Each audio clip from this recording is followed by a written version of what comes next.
We are talking with Steve from collegefootballwinning.com, Doug Upstone from impactwageриngsolutions.com, and Zach Rosenfield from accuscore.com, previewing Week 12 in college football here on the SBR TV College Football Experts Roundtable. All right, now let's jump right into the game. I have to know what Zach thinks about this game. It's one of the games Zach wants to talk about, Oklahoma at Baylor. Of course, Zach is an Oklahoma football expert. Every week he sends me picks on Oklahoma and Oklahoma State games that have had a near perfect record. I've never tailed them. This week, though, I saw this line, Oklahoma at Baylor, opened at about 14.5, and I thought this has got to be one of those lines that's just a great play on Oklahoma.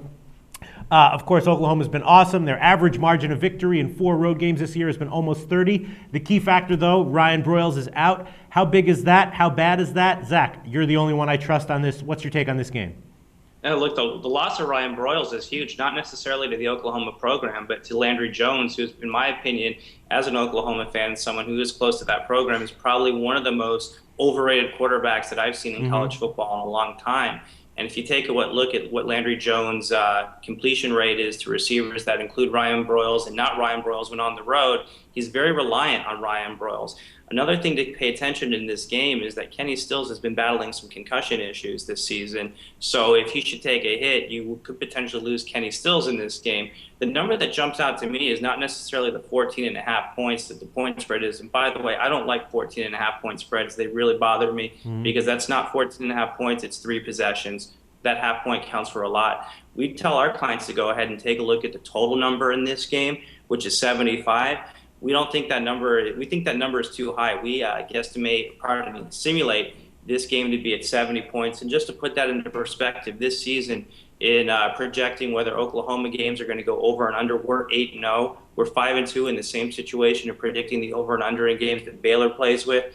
62% this season when the total number is 65% or higher, and 69% in correctly picking the total over or under in the Big 12. So when you take a look at what Oklahoma has on offense, which I think has a lot of question marks with the loss of Broyles and the fact that this is the first time that Oklahoma has ever really played well on the road in the history of the Bob Stoops era, I think Landry Jones loses a security blanket. I think they rely more on the run.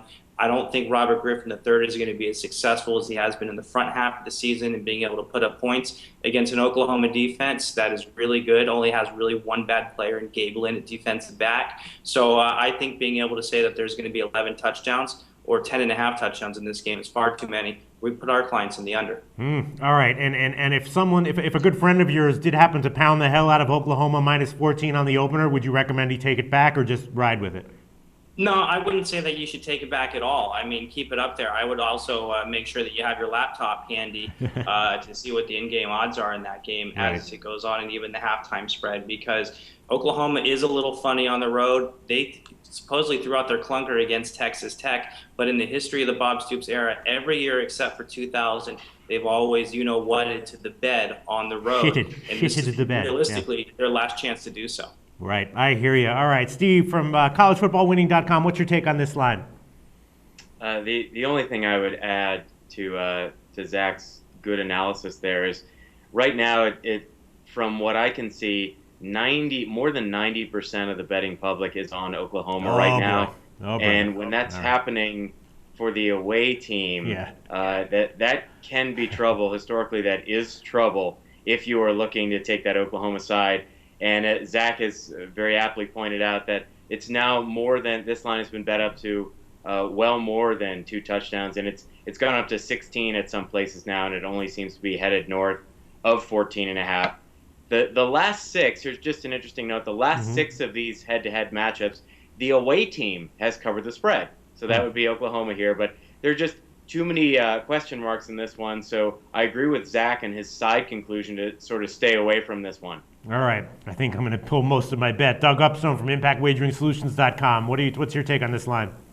Well, I wouldn't be afraid of taking Oklahoma in this spot, and then there's a number of different reasons why. First of all, Baylor is historically a poor team down the stretch.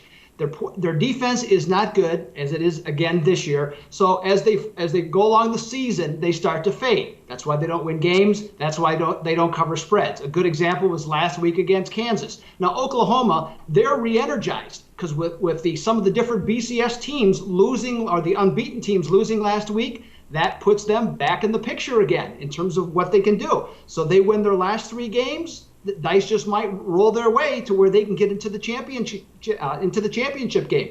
Now, along that line, when they go to Waco, they've won their last 8 games and they've covered the spread 7 times.